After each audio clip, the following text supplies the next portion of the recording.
Thorndike మరి అభ్యసనం ఎలా జరుగుతుందో ఒక ప్రయోగపూర్వకంగా వివరించాడు. ఆకలిగా ఉన్న పిల్లిని పజిల్ బాక్స్లో వదిలినప్పుడు దాని బయట తనకిష్టమైన ఎండు చేపను ఆహారంగా ఉంచినప్పుడు ఈ ఆకలిగా ఉన్న పిల్లి ఎండు చేపను ఎలా అందుకున్నది? ఇక్కడ క్యాట్ స్టూడెంట్ అయితే, పజిల్ బాక్స్ లెర్నింగ్ సిచ్యువేషన్ అయితే, ఫిష్ అనేది ఒక బహుమతి, రీఇన్ఫోర్స్మెంట్ కోసం ఉపయోగపడే ఒక బహుమతి అయితే, ముయ్యబడిన తలుపు అనేది ఒక లిమిటేషన్ అబ్స్ట్రకిల్ అయితే, ఇక్కడ ఉండేటువంటి స్విచ్ అనేటువంటిది స్టిమ్యులస్, ఆ స్విచ్ని అది నొక్కడం అనేటువంటిది ఒక మ్యానిపులేటివ్ స్కిల్, ఒక హస్తలాఘవ నైపుణ్యం. ఈ స్విచ్ను పిల్లి ఎలా నొక్కింది అని చెప్పే సిద్ధాంతమే యత్నదోష అభ్యసన సిద్ధాంతం. చూడండి, యత్న దోష, రెండు దోషలు ఉంటాయి. ఉదయం తినే దోష ఇది కాదు, ఇది దోష అంటే తప్పులు అని అర్థం. యత్న దోష అభ్యసనం, trial and error. As trials are increasing, errors will be decreased.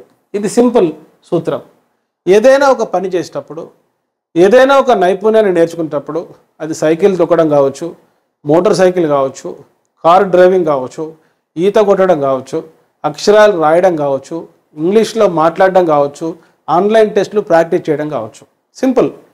మొదట కొన్ని తప్పులు చేస్తాం, ప్రయత్నాల సంఖ్య పెరిగే కొద్దీ తప్పుల సంఖ్య తగ్గిపోతుంది. మొదట పిల్లి కూడా కొన్ని తప్పులు చేసింది, కొన్ని దోషములు చేసింది, కొన్ని ఎర్రర్స్ చేసింది. ఏంటి ఆ ఎర్రర్స్ అంటే, ఈ ఊచలను రక్కడము, కలిగి తిరగడము, పరిగెత్తడము, బాక్సును పైకెత్తడము, మరి గోళ్ళతో ఈ యొక్క బార్స్ను రక్కడము, ఇవన్నీ కూడా చేసింది అవి ఎర్రర్స్. అయితే అనేక సార్లు తారండైక్ తన బృందం ఈ పిల్లిని బాక్సులోకి వేయడం వల్ల, ఆ పిల్లి పదే పదే మీట నొక్కడం వల్ల ప్రయత్నముల సంఖ్య పెరిగే కొద్దీ ఈ ఊచలను రక్కడము, ఈ ఊచలను కొరకడము, ఈ రాడ్స్ను లాగడము, బాక్సును పైకి ఎత్తడము, దూకడము, కలే తిరగడము మొదలైన తప్పులను తగ్గించుకొని అది మీట నొక్కడం అనే సరైన ప్రతిస్పందనను ఎంపిక చేసుకున్నది. ఇది స్థూలంగా యత్న దోష అభ్యసనం, trial and error theory. Play స్టోర్లో ఎమిలీ అకాడమీ అని టైప్ చేసి నేడే యాప్ డౌన్లోడ్ చేసుకోండి. All the best.